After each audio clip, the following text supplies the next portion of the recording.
ஜோதிட நண்பர்கள் அனைவருக்கும் வணக்கம். ஸோ இன்றைக்கி நம்ம பார்க்க போகிற டாபிக் பார்த்திங்கன்னா இந்த ஃபேமிலி இஷ்யூ.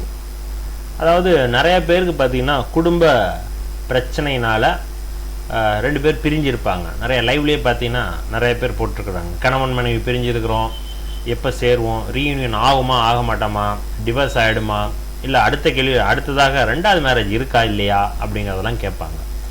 அப்போ அதற்கான ஒரு வீடியோவை தான் பார்க்குறேன். இது என்னோடய எக்ஸ்பீரியன்ஸில் வச்சு தான் நான் அதை சொல்கிறேன். ஏன்னா நான் இதற்கு முன்னாடி ஒரு வீடியோ போட்டிருந்தேன், எல்லாமே கர்மாவை பேஸ் பண்ணி தான் பலன்கள் நடக்குது. இதற்கு உதாரணம் நான் நிறையா சொல்லுவேன்.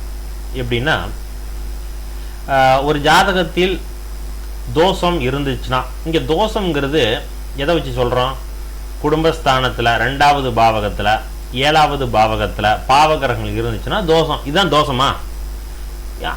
ஜாதகத்தில் ராகு கேது சனி செவ்வாய் 12 கட்டத்தில் ஏதோ ஒரு இடத்துல உட்காருது, அப்போ அந்த பாவகத்தை கெடுக்குது. அப்போ அதுவும் தோஷம்தான், அந்த பாவகத்தை கெடுக்குது.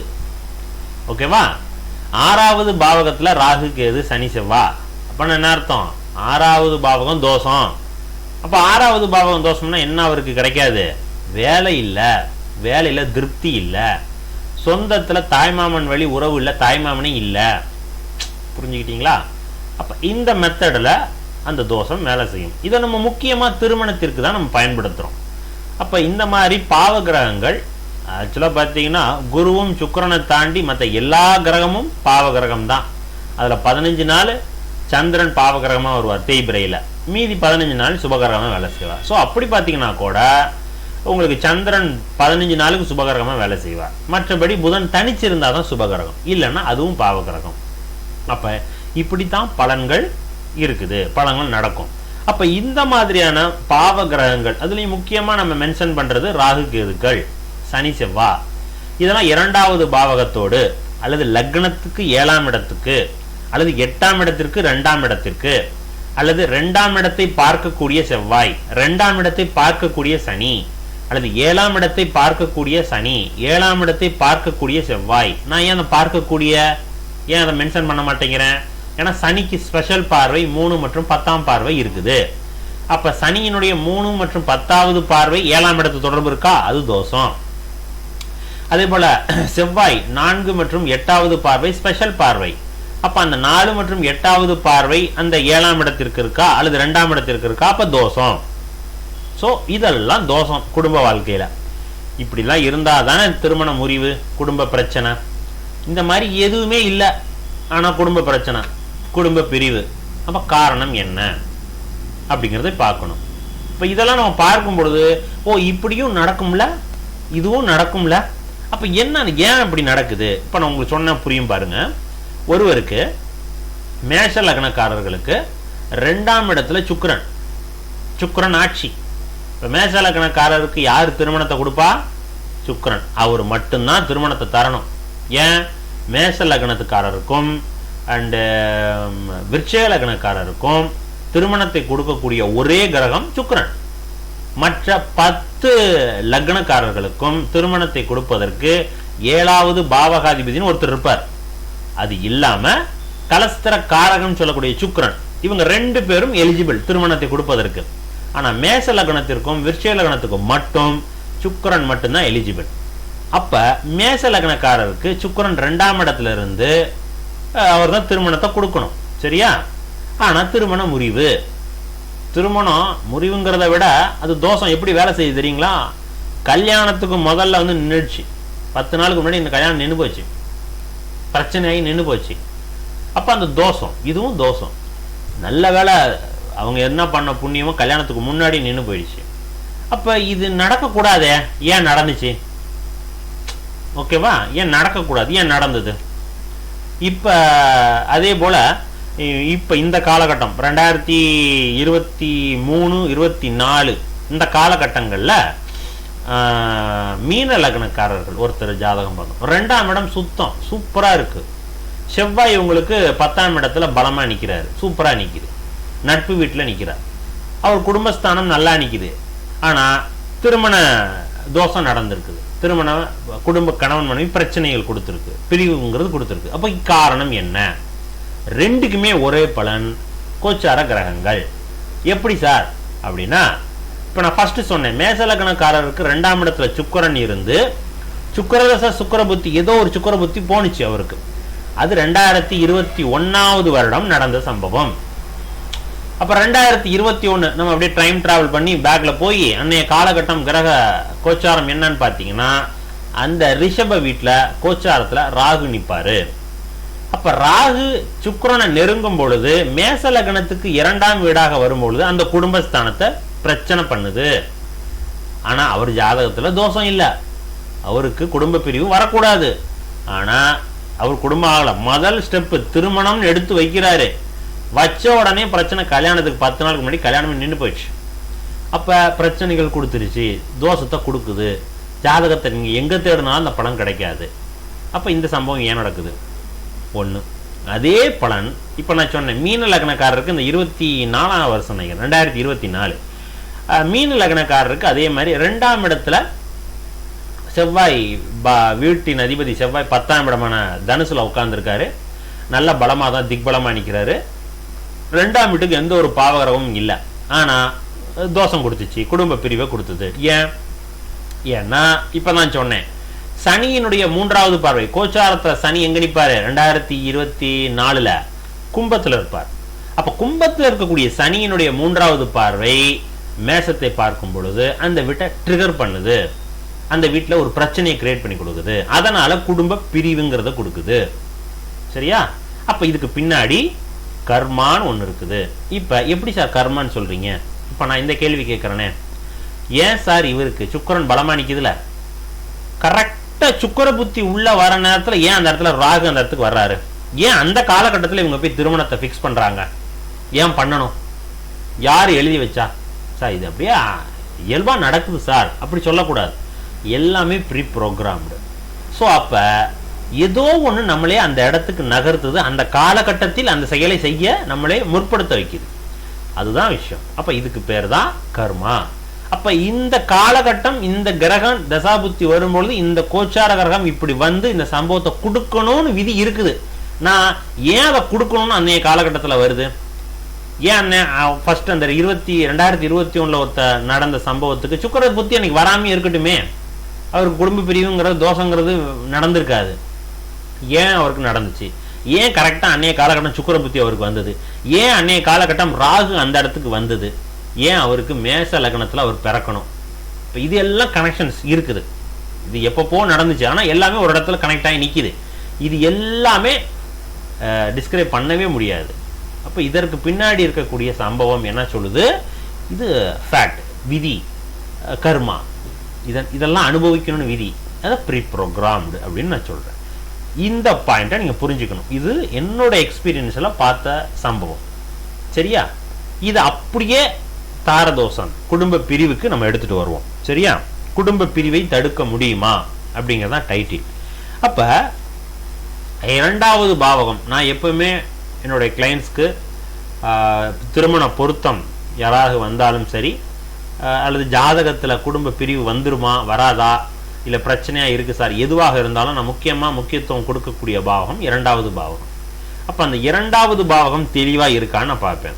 2வது பாவக அதிபதி பலமா இருக்கான்னு பார்ப்பேன். அப்படி இருந்துருச்சுன்னா அவங்களுக்கு குடும்ப பிரிவு வராது. ஆனா 2 பேரும் ஒற்றுமையா வாழ்வாங்களாங்கிறது சொல்லலை, ஒற்றுமையாக வாழ்வாங்களான்னு சொல்லலை, ஆனா குடும்ப பிரிவு வராது. என்ன சார் ரெண்டும் வேற சொல்றீங்களே, ஏன் இருக்கக்கூடாது? 2 பேரும் மனம் ஒத்தே போகாது, ஆனா ஒரே வீட்டில் வாழ்வாங்க. சரிங்களா? 2 பேரும் காய்ச்சி மூச்சுன்னு கத்திக்கிட்டே இருப்பாங்க, ஆனா குடும்ப பிரிவு டிவோர்ஸ் கொடுக்க மாட்டாங்க, ஒருத்தர் பிரிய மாட்டாங்க. சரிங்களா? ஸோ அப்ப சமுதாயத்தின் முன்னாடி நம்ம ஒரு அங்கீகார பெறணும்னா அந்த குடும்பம் வேண்டும் அப்படிங்கிறதுக்காவது அவங்க குடும்ப வாழ்க்கை ரன் பண்ணுவாங்க. அதற்கு குடும்ப பாவகம் ரொம்ப இம்பார்ட்டன்ட். சரியா? அப்ப அந்த குடும்ப பாவகம் சொல்லக்கூடிய அந்த 2வது பாவகம் பாதிப்புக்கு உள்ளாயிருக்கா? எஸ், குடும்ப பிரிவு. 2வது பாவகம் தெளிவா இருக்கா? அதை பத்தி நம்ம பேசவே தேவையில்லை. ஆனா அப்படி இருந்தும் நான் விதிவிலக்கான ஜாதகம் இப்ப நான் 2 எக்ஸாம்பிள் சொன்னேன். சரி, இன்னொரு பாயிண்ட், 2வது பாவகம் அடி வாங்கிச்சு, 2வது பாவக அதிபதி பலமா நிக்குது. எப்படி? 2வது பாவகம் பலவீனமா போயிடுச்சு, 2வது பாவக அதிபதி பலமா நிக்குது. இப்படி இருந்துச்சுன்னா இப்ப எப்படி பண்றது? இந்த மாதிரியான ஜாதகங்கள் கன்ஃபார்ம் குடும்ப பிரிவு தான் சார். அப்படின்னு எல்லா ஜோசியரும் சொல்லுவாங்க. அப்போ அதற்கும் நம்ம நிறைய ஜாதகங்கள் பார்த்துருக்குறோம். உதாரண ஜாதகம் நிறைய நான் வீடியோ போட்டிருக்கிறேன். சிம்ம லக்னம் 2ஆம் இடத்துல சனி, ராகு, செவ்வாய் 3 சேர்ந்து உட்காந்துருச்சா சிம்ம லக்னத்துக்கு 2ஆம் இடமான கன்னியா வீட்டில், அந்த வீட்டின் அதிபதி புதன் 11ஆம் இடமான மிதுனத்தில் ஆட்சியா நிற்பார். ஸோ அப்போ 2ஆம் அதிபதி பலமாயிடுறார், 2ஆம் இடம் அடி வாங்கிடுச்சு. அப்போ இது என்ன சொல்லுது அப்படின்னா, குடும்பத்தில் சிக்கல் இருக்குது, ஆனால் குடும்ப பிரிவை தராது. ஆனால் அது எப்படி லைஃப்பை எடுத்துகிட்டு போகும் அந்த கிரக சேர்க்கை, 2 பேரும் ஒன்றாக வாழ விடாத அளவுக்கு அந்த சம்பவங்களை கொடுத்துக்கிட்டே இருக்கும். 2 பேரும் விலகி வாழ்க்கை நடத்துவாங்க. அது எப்படி விலகி வாழ்க்கை நடத்துவாங்க? இவர் ஒரு இடத்துல அவர் ஒரு இடத்துல. ஆமாம், அதை நம்ம எப்படி நம்மளுடைய கன்வீனியன்ட்டுக்கு எடுத்துக்கிறது? 2 பேரும் வேலைக்கு போகக்கூடிய ஜாதகராக இருங்க பாருங்க. பெண்ணும் வேலைக்கு போகக்கூடிய அமைப்பில் இருக்கணும், அல்லது பெண் இங்கே இருக்கட்டும், கல்யாணம் பண்ணணும், நீங்கள் வெளிநாட்டுக்கு போகணும். நான் நிறைய ஜாதகம் பார்த்துருக்குறேன்.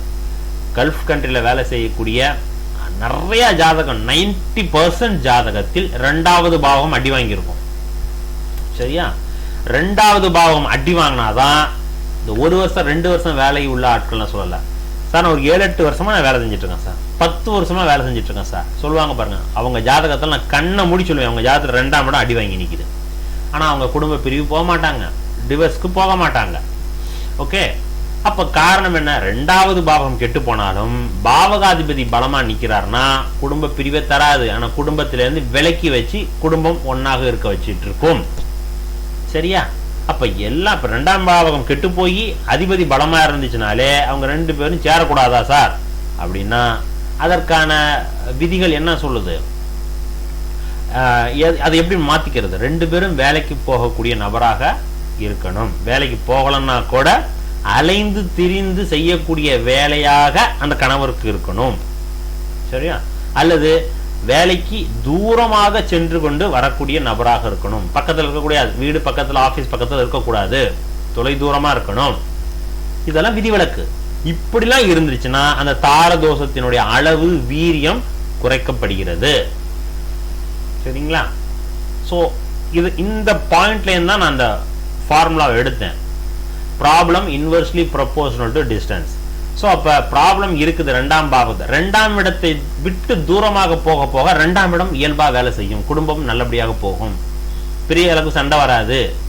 சண்டை ஒரு 10 நிமிஷம் ஃபோனில் பேசுவீங்க, அதுக்கப்புறம் அமைதியை போயிட்டு போயிடுவாங்க. ஸோ இந்த மெத்தடில் ஜாதகம் இயங்கும் சார். ஸோ அதனால் 2ஆம் இடத்தை இயக்குவது, 2வது பாவகம் கெட்டு போய் இருந்துச்சுன்னா அவங்க குடும்ப பிரிவு தான் போகணும்னு அவசியம் இல்லை. இந்த மெத்தடில் நீங்கள் போனீங்கனாலே தேவையில்லாத குடும்ப சண்டைகளை கழிச்சிடலாம். முக்கியமாக டிவர்ஸ் அப்படிங்கிற ஆப்ஷன்ஸ்க்கே போக தேவையில்லை.